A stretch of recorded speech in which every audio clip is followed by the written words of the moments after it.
ได้รับรางวัลใหญ่ป่ะ จ้อยนี่คอยบอกแกจะไปชื่อเอ็นบอก เขาเลยต้องบอก ได้รับรางวัลใหญ่พี่น้องเอ้ย ได้บอก อ๋อต่อ รู้สึกแบบตื่นตันใจ ร แล้ว ว ม แหละ ในเงินหลายพันตื้อเติมน่ะมาจะพัง จะเลย เฉลยให้พ่อจ้อยพัง สบายดี อ้าว หอยดี เลยดิฉันก็มาทางหลังไง มา เออ มูนั่งนะพี่ไม่นั่งทางหลัง ถือว่านี่ก็เป็นความรู้สึกอันตันใจร้ายพี่น้องเอ๋ยเรื่อง ได้ นี้ รับรางวัลลอตเตอรี่รางวัลที่เท่าไรโอ้ย รางวัล รวมยอดเนาะสมมุติว่าเพิ่นจ่ายเต็มกับเดียวสิ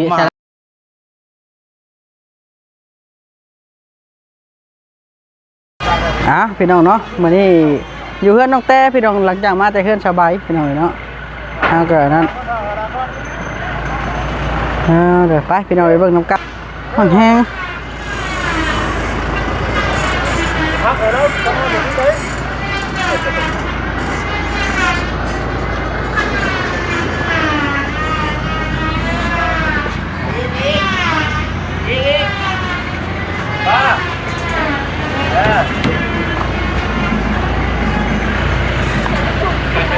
อ้าว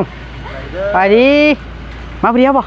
ฮะ จะมาผู้เดียวเนาะ มาคนเดียว สองคน สบายดีสบายดี ใช่ไหมมาคนเดียวแล้ว คือเห็นน้องแต่เช่าแท้อุ้ยขอโทษผู้มาเลยตีค่ะกันตะกล้องเล่นหรอก มาเดือดใช่แต่ขาตั้งกล้องเลย โอ้ย ได้ยินประตูนี่ไปนี่ ได้ยิน แต่เก่าเลยโอ้ย น้องแต่เช่าแท้ไอเห็นในคลิปมาเห็นในคลิปเนาะ แม่น หน้าตาเศร้าบอกว่าในคลิปมันเศร้านี่ เจ็บกระเพาะเอ้ย โอ้บ่สบาย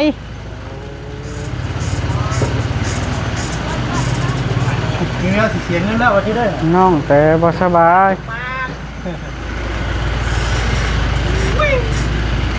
น้องแต่บ่สบายเลยเหงาย้อนบ่สบายนะบ่ หรือว่าใครเงาเนี่ยคิดทอดดองอยู่ แม่นแหละคือว่าญาติว่าคือฮอดลูกฮอดหลานเนาะฮอดน้องคือฮอดหลาน เห็นในคลิปดอกบอกลีก็ได้น้องบ่าวชาลีจะไปเห็นบ่ เห็นด้วยกัน จะมาแต่เช้าบ่ โบนะคอยหากามามงหนึ่งอยู่เลย เรายังไม่ได้ถ่ายเราจะคลิปอยู่ห้องนอน กระชิมานี่เนี่ยกระชิมา โอ้โห กำลังชิคกกำลังไม่ตายเลยเอาแบบตัวนั้นประเทศสูงเนาะ มันบอก ไม่ใช่เพื่อนประเทศเพื่อนคนสูง เป็นที่สูงเลย คนเตี้ย ญาติมันบอกบ่จังเนาะ คนได้ยังถึงกันเลยเจอได้ที่สุดที่ขึ้นเลย แม่น ลงก่อนนะเกิดลงไปที่ขึ้นเพื่อนหน้ามาดัง แม่นแล้ว คือของเจ้าคือเท่เงินบ่วัน นุ่มบ่อยเท่เองเลยเด้อน่ะ เท่เลยเท่น่ะ ตึง อันนี้หัวจิตนะเนาะรถน่ะ เป็นไข่ยังน่ะเฮ้ย จะเป็นกลางเลย ไข่มันเย็นอยู่บ่จัก เติมน้ำเลยกินน้ำ น้ำเย็นนะเลย น้ำสีกระจก มาแล้วมันเบิด มันจะวะ มาหากันมาใหม่เนาะน้ำสีกระจกมันดอก เบิด เป็นเนื้อเนี่ย กูคือกันได้เนาะคือกันบ่ อันนี้ ก็เปลี่ยนใหม่น่ะตัวนี้เราก็เปลี่ยนใหม่นะ หม้อนี่บ่ แม่น3,000 มันหัวบ่ มันโบดีดเขาว่า หึ ปั๊มดีดเขาว่าเขาว่า อันนี้หม้อน้ำมันเบรกเนาะ แม่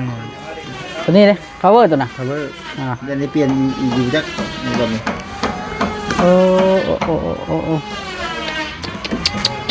คักพี่น้องเนาะบ่กินนี่ไข่ไว้นี่บ่มันเย็นกันบ่ จังว่า มันสิเป็นหยังเนาะ อัดเกือบบ่เป็นยังเนาะหาเบิ่งหนูได้เคยเห็นหนูเขา โอ้ครับเอ้าสบายดีนุ่มบอยโอ้แขนทะอีกพี่น้องนุ่มบอยนี่ วิตัวไอ้นี้ตกใจนะ โคตรอีนุ่มบอยนี่ปานนี่เทปูนเองบ่โอ้ โอ้อีลีวันนี้โคตรเต็มมันหิงเช่นใหญ่แบบวัดเดียวกันบ้างกัน ขอพ่อแพทย์นะแฟนองค์เดียวแบบเดียวกันนี่แหละ รุ่นเดียวกัน แต่คนละวัด รุ่นเดียวกันมาจากบ่อนเดียวกันข่อยเป็นคนบูชามา วัดไหน อยู่ดอนสำโพงจะประชัด หรือพวก บูชาชุด ตอนชำโฮงแข่งจะบาซักเมืองโขง มาแต่สบายบ่แม่ มาชาวแต่หาชาวไปเผาเพื่อจีนั้นเพื่อจีเห็นชาวใบ เป็นนี่ได้แล้วออกมาแล้วบ่ มาแล้ว ผู้ได้ผู้บุกสูงออกมา แม่นผู้สบายเด้ รถตู้อีกหน่อยดีเนาะ แม่น จะหามาใครก็ได้จำบายจะหามาคือกันเด้อ เปิดท้ายนุ่มบอยกินมึงอ่ะ ถึงบ่แล้วมีแต่ที่แจ้งจดงามแท้มาเลยจะไปใช้นี่ มาเลยไปถึงมาเลย แม่นบ่จ้างเฮ็ดแท้นี่ แล้วก็จะรีบมาทำก้อนเนาะ งามมันเลยเนาะนั่นล่ะว่านั่นทุกคนเลยมันสิฮักเลย นุ่มบอยแล้วดังไพ่อยู่พี่แล้วบ้านนี่ ได้ยัง โอ้สะอาดอีหลีเฮือนมื้อนี้ชมเชยชมเชยเฮือนสะอาดอีหลีพี่น้องเอ้ย แต่ไม่วันมันสะอาดเนาะ ฮะ อืม เรื่องสังเกตเรื่องเพื่อนที่สะอาด เออ เห็นเนาะ สะอาดสะอาดสะอาด ข่อยว่านี่ หลานนอกก็พากันไว้เพื่อน อ๋อสะอาดแล้วบ้านนี่ถึกใจแล้วถึกใจเบาลิแล้วคันแบบนี้ ความสะอาดแม่นคนก็สะอาดเลยเดี๋ยวนี้แล้ว กระป๋องยังไงน่ะ ไปขึ้นนี่ได้หัวงงได้ว่าสะอาด นั่นแหละ สะอาดกว่าเดี๋ยววันนี้ เออ เนาะ ปลาดาบ่ อ้าวมือหลังๆ มาได้ใช่ ต่างประเทศ เออเพิ่นฝากมาบ่ ถามมันก็ไล่สุไล่เอามาให้ เดือนละ4 ปันให้ อย่าพารา ใครเบิ่งเนาะอีกมันอยาก ต่างประเทศ ซีเบิ่งก็ได้คันอยากรู้รสชาติก็ ไอ้ก็มีคือกันอย่าพาราจะเฮือนอ้ายปานให้อ้ายเอามือขายได้อัน มาขายเนาะปันเงินกัน เอาไปขายต้อง เอาไว้กินเก็บไว้กินเนี่ยภัยไข่เชิญทีมงานมา หลายพวกหาร้อย เนาะ ไว้ ไว้ ขอเฮาก็ร้อยหนึง มาเจ้ามากินยาเลย กิน กินยาเลย แล้วเซาไล่ว่า ปันกันบ่ เอาไว้ถึง บ่บ่บ่สิบ่ โอ้เจ็บหัวเจ็บหัวเจ็บหัวที่กินน้ำบ่ 2 เม็ดได้ 2 เม็ดไอ้กิน2 เม็ด อย่าไปลามันโมเมนต์แนวลาบงัวจะเงินกับซีมเหมือนกับซีมยาเนาะตุ๊ มันนั้นเขาโทรหาเจ้าว่าบ่ได้อยู่ คิดว่าเพิ่นสิเข้ามาเอาชีดก็คักให้กิน เอ้าลาบงัวลอยกินลาบงัวบ่ ใช้เราจะลาบงัว น้องแต่ เอาเลย ก็ซื้อ บ่ชาลีบ่ได้กินบ่ โบนะ เพิ่นลอยกินบ่ โบนากามาหน่อยดิ เออพูดแล้วบ่ถือแว่นพูด เป็นโรคใบลอยเนาะโบนากามา ยังสังเกตอยู่มุมแล้วนะ เออไข่เอาขึ้นเลย เจ็บหัวนะ มาสุ มันโทษ กิน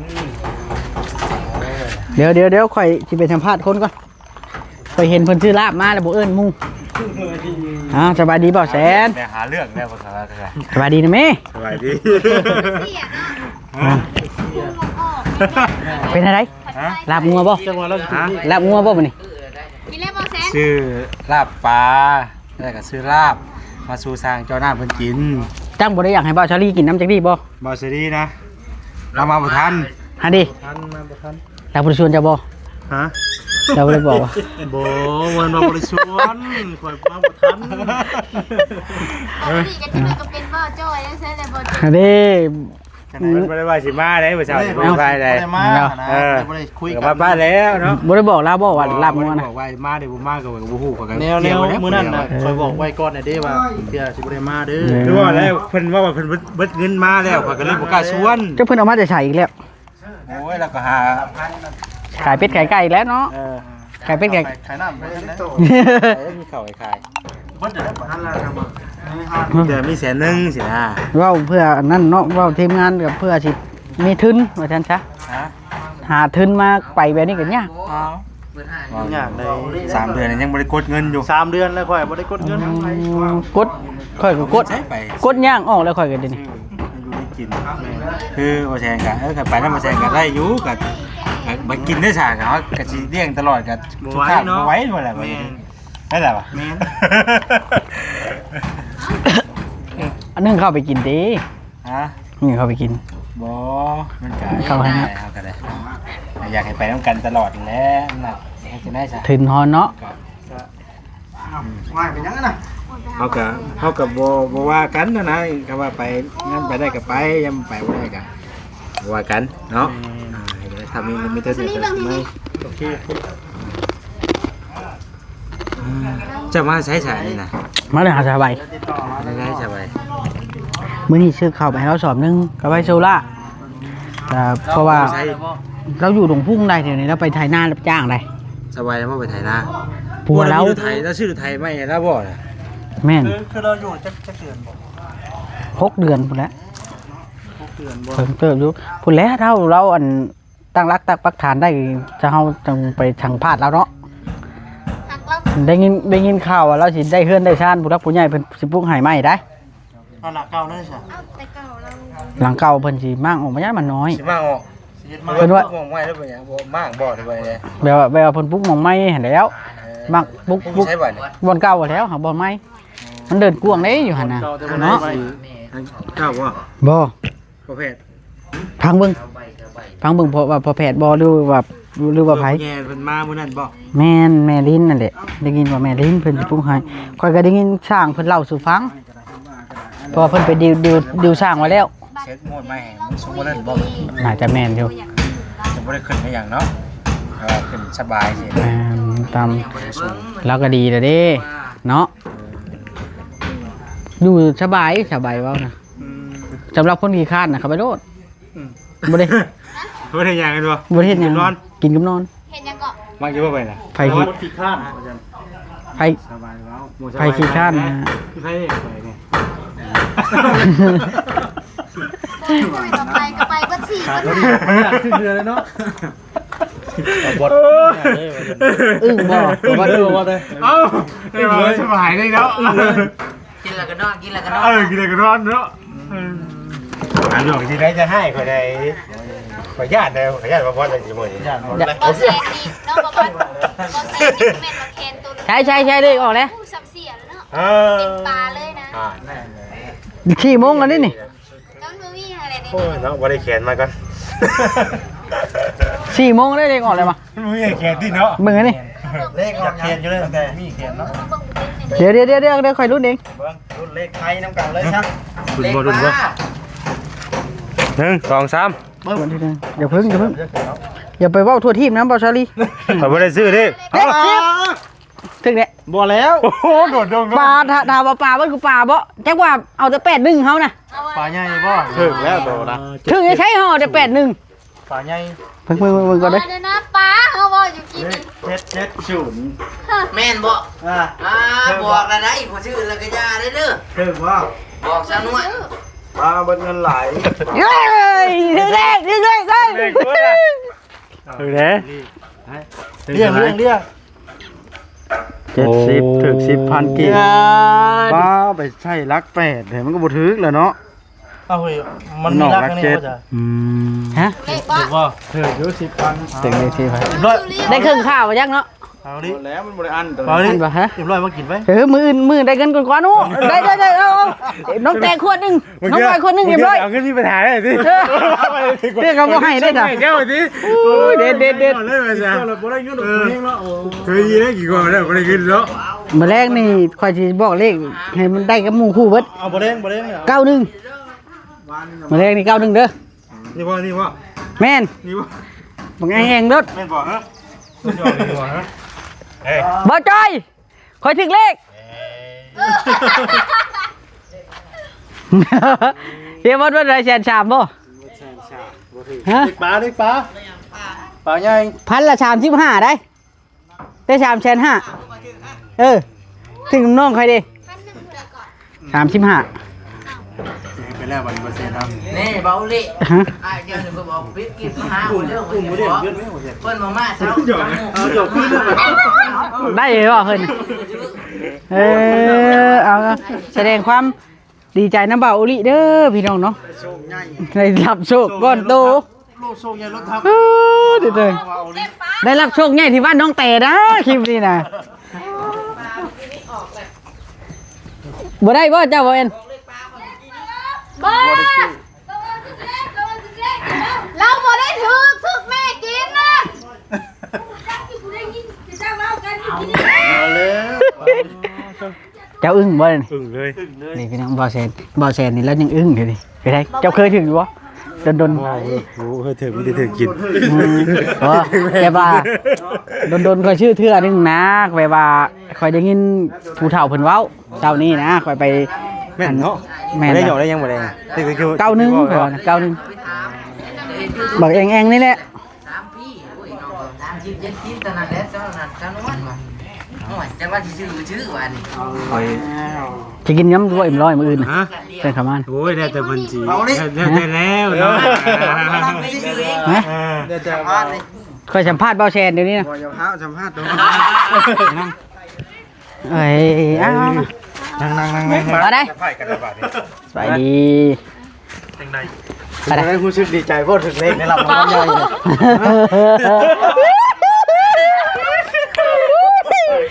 เขินเด้ มาโอลิ เขินได้รับรางวัลใหญ่ป่ะ จ้อยนี่ค่อยบอกแกจะบ่ชื่อเองบ่ เขาเลยต้องบอก ได้รับรางวัลใหญ่พี่น้องเอ้ย บ่ได้บ่บอก อ๋อต่อ รู้สึกแบบตื้นตันใจ ร แล้ว ว ม แหละ ในเงินหลายพันตื้อเติมน่ะมาจะพัง จะเลย เฉลยให้พ่อจ้อยพังจะตื้อ สบายดี อ้าว หน่อยดี เลยดิฉันก็มาทางหลังไง มา เอ เลย อ มูนั่งนะพี่มูนั่งทางหลัง ถือว่านี่ก็เป็นความรู้สึกอันตันใจร้ายพี่น้องเอ๋ยเรื่อง เลย นี้ รับรางวัลลอตเตอรี่รางวัลที่เท่าไหร่โอ้ย รางวัล รวมยอดเนาะสมมุติว่าเพิ่นจ่ายเต็มกับเดียวสิสารภาพเป็นอะไรสารภาพ บ่บ่ดิเข้า ฮะมานั่งก่อนมานั่งก่อน มานั่ง โอ้ ให้เฉลยบ่รางวัลน่ะมันเท่าใดนะ ฮะ เท่าใดล่ะให้เฉลยบ่ เฉลยเลย 1,100เท่าไหร่จะบอกกินนี่มันทึก ถึงกี่พันตัวนี่ ถึง10 เลข6ตัว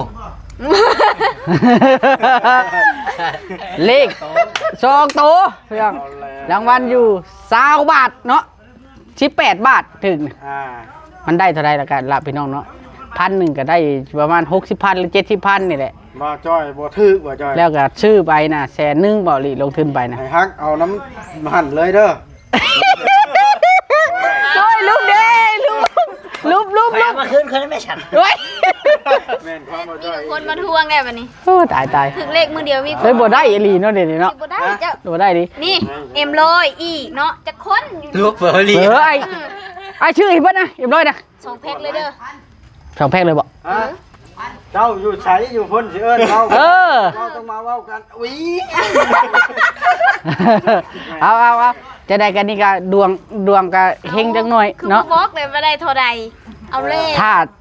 ถ้าฮักนี่ฮักสินเนาะถ้าสมมุติว่าบ่ฮักนี่ก็สิได้อยู่700,000ประมาณนี้ ฮักหนีกัน ประมาณ1,000 บาทเนาะประมาณ1,000 บาทใช่ไล่เต็ม บาท100 2 แพ็คบ่ ได้อืม เอ็มร้อย2แพ็ค ฮักนี่ก็เท่าใด 2แสนปลาย แสนปลายแล้วก็ ตาย บ่จ้อยแน่ บ่จ้อยก็ได้ช่วง ฮัก บ่ นี่ ได้ ก็ นี่ 260,000เนาะ ได้ช่วงบ่จ้อยแก ช่วงแล้ว เท่าไร เอา บ่ เลย ก่อนน่ะ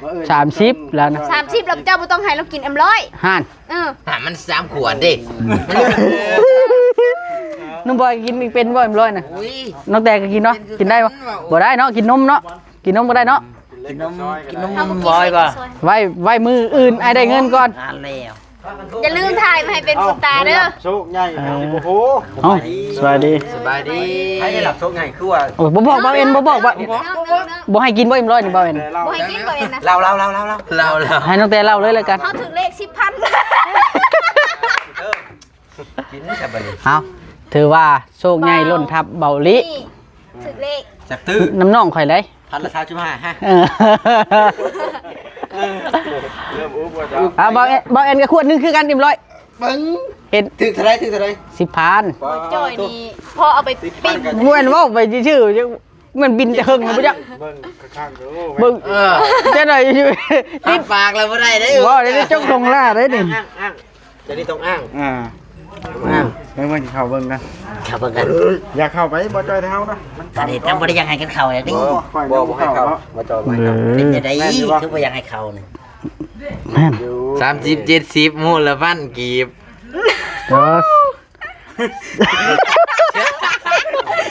อย่าคิดว่าไม่ได้เลย